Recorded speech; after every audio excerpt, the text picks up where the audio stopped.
Salut les terriens, c'est Vivien, très content de vous retrouver sur Mediathek pour un nouveau sujet très intéressant là encore. Aujourd'hui, je vais te parler de vie antérieure. Qui n'a jamais eu cette sensation d'avoir déjà vécu un événement, de connaître une personne, de l'avoir déjà vue quelque part et pourtant il n'y a aucune raison à ça. Aujourd'hui, je vais donc te parler d'un cas super intéressant, celui de Cameron McCauley. Un garçon qui, depuis qu'il a l'âge de parler, tient des propos assez troublants sur ce qui semblerait être des souvenirs de vie antérieure. En bonus, tu auras le droit à mes théories personnelles sur la question. Tu trépignes d'impatience de connaître cette histoire, et bien moi aussi. Même si je la connais déjà, mais j'aimerais bien vous la raconter. Alors sans plus attendre, on se retrouve tout de suite après.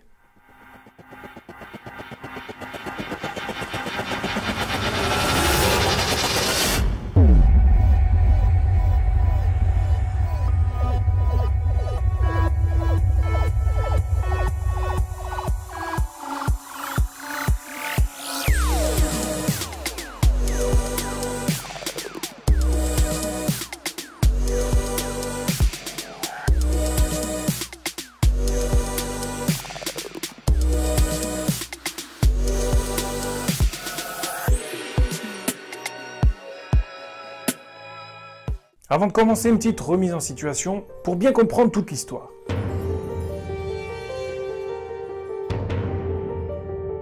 Cameron est donc un jeune garçon écossais qui toute sa vie a vécu près de Glasgow avec sa mère, Norma. Depuis ses 2 ans et ses premiers mots, ce jeune garçon raconte régulièrement aux membres de sa famille ses souvenirs d'une maison blanche donnant sur la mer, sur l'île de Barra qui se situe à environ 1 heure de vol d'où le garçon habite actuellement. Il va jusqu'à expliquer que des avions atterrissaient sur la plage, qu'il avait un chien noir et blanc, que d'ailleurs il l'adorait. Tout au long de son enfance, le garçon va donner des détails comme par exemple le nom de son père dans cette vie antérieure, Shane Robertson. Il se souviendra même que ce fameux père est mort dans un accident de la route, renversé par une voiture, je cite. Il n'a pas regardé dans les 2 sens. Il va se souvenir qu'il y avait 3 toilettes dans cette maison. Plus le temps passe et plus le jeune garçon se sent de plus en plus mal et s'assoit sur sa chaise parlant de son autre famille, son autre mère, de ses frères, de ses sœurs et il pleure régulièrement en disant qu'il aimerait dire à sa 2e mère qu'il va bien et de ne pas s'inquiéter. Je sais pas vous mais moi ça commence à me mettre des frissons. À chaque fois que je parle de cette histoire, ça me donne vraiment la chair de poule. Quand il parlait de sa mère de Barra, le petit Cameron disait qu'elle avait les cheveux longs, bruns qui lui tombaient le long du dos. Cette mère de Barra, donc cette 2e mère, lui lisait souvent des histoires de la Bible. Et pourtant, le petit McCauley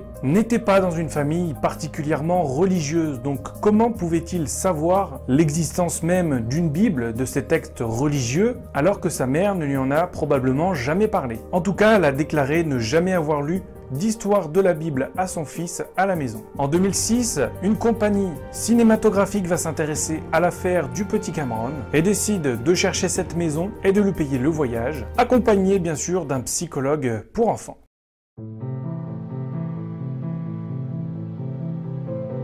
Apprenant cette nouvelle, le jeune garçon sautait de joie. Il sautait dans tous les sens et n'arrêtait pas de crier « Je rentre chez moi, je rentre à la maison ». Arrivé sur l'île, la petite délégation s'étonnait d'avoir bien atterri sur une plage, corroborant ainsi les dires du petit Cameron. Le petit garçon enthousiaste s'écriait « Je suis de retour ». Après des recherches auprès du centre du patrimoine, tout le monde fut déçu de ne découvrir aucune maison appartenant à la famille Robertson. Mais là, idée de génie. Les avions que Cameron voyait atterrir sur la plage venaient de l'autre côté de la baie. Si Cameron disait les voir de la fenêtre de sa maison, ils se rendirent donc compte qu'ils devaient chercher dans la mauvaise direction. Finalement, l'hôtel où ils résidaient leur téléphona et leur dit que oui, effectivement, il y a bien eu une maison appartenant à la famille Robertson de l'autre côté de l'île. Ils conduisirent donc Cameron à cette maison sans lui dire vraiment où ils allaient. C'était une surprise pour lui pour voir si le jeune garçon se souvenait vraiment de cet endroit. Quand ils sont arrivés, Cameron a tout de suite sauté de la voiture et a couru directement vers cette maison.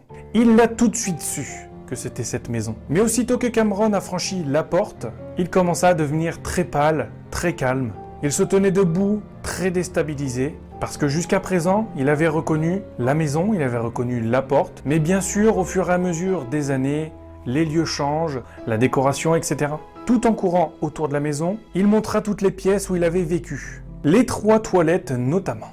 Et oui, c'était un détail très important. Et puis ils sont allés dans le jardin, et là le petit Cameron a commencé à leur montrer son passage secret dans le jardin dont il parlait depuis tant d'années. Beaucoup de recherches ont été faites afin de retrouver un membre de la famille Robertson. Et ils ont réussi. Il s'agirait d'une femme, je dis bien il s'agirait parce que cette personne a tenu à rester anonyme. Problème, le parent en question semblait ne rien savoir sur un certain Shane Robertson, le deuxième père donc de Cameron sur l'île de Barra. En revanche, point assez étrange, c'est que ce parent avait des photos où apparaissait un chien noir et blanc comme celui que Cameron décrivait dans ses souvenirs. Plus le temps passa, plus le petit garçon grandit et plus ses souvenirs s'effacèrent. Je vous rappelle quand même qu'à partir de 3 ans, tous les souvenirs inutiles de notre vie qui sont devenus des automatismes s'effacent. C'est donc pour ça qu'en grandissant, le petit Cameron a de plus en plus de mal à se souvenir de cette vie antérieure. En tout cas, le petit Macaulay était vraiment très heureux en grandissant, puisqu'il savait que sa mère actuelle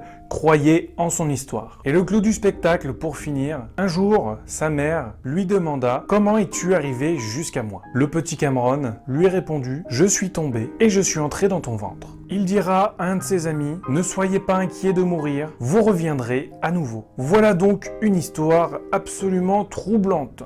Comme je vous l'ai dit, moi, elle me fout la chair de poule à chaque fois que je l'entends. C'est une histoire qui me touche beaucoup. Imagine juste une seconde que tout ce que le petit Cameron se souvient soit des faits avérés. Imagine le traumatisme que cela pourrait engendrer. Déjà, rien que le fait d'avoir régressé dans sa vie, d'un petit garçon qui tombe, de repartir à zéro dans le ventre d'une autre mère.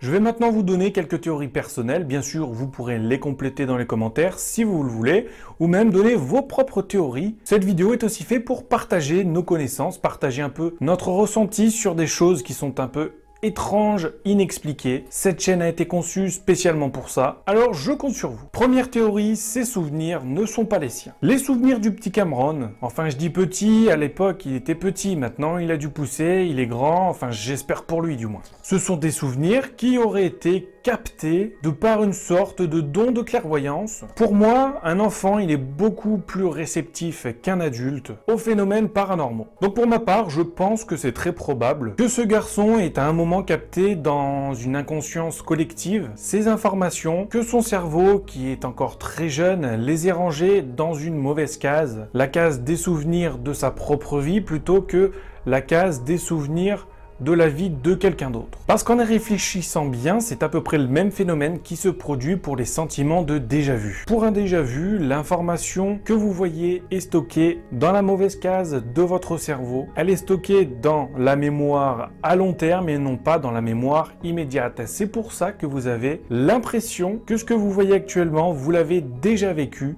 alors qu'en fait elle se produit juste sous vos yeux. Pour éviter ce genre de phénomène, faites Ctrl-Alt-Supr et fin de la tâche en cours, ça va très bien aussi. Ma deuxième théorie. L'esprit du jeune garçon de Barra s'est bien réincarné dans le corps de Cameron, mais il y a eu un bug à la mise en service. Toujours selon moi, la réincarnation est possible. L'âme, l'esprit, la conscience, appelle-la comme tu veux, c'est de l'énergie. D'après les lois de la physique, des vraies lois donc, on sait que l'énergie n'est ni créée ni supprimée. L'énergie est seulement transformée en quelque chose d'autre, une autre forme d'énergie. Donc, en partant de ce principe, on peut très bien imaginer que la conscience du jeune garçon de Barra est venue se recycler dans le corps de Cameron Macaulay. Elle est tout simplement partie habiter un autre corps, donc une sorte de recyclage. Pour moi, ce processus ne se serait tout simplement pas très bien passé. Il y aurait eu un petit bug qui aurait fait que ce jeune garçon se serait souvenu d'une partie des souvenirs que son âme, que son esprit aurait vécu dans une vie antérieure. Je pense que si la réincarnation est possible, l'âme se réincarnant dans un autre corps,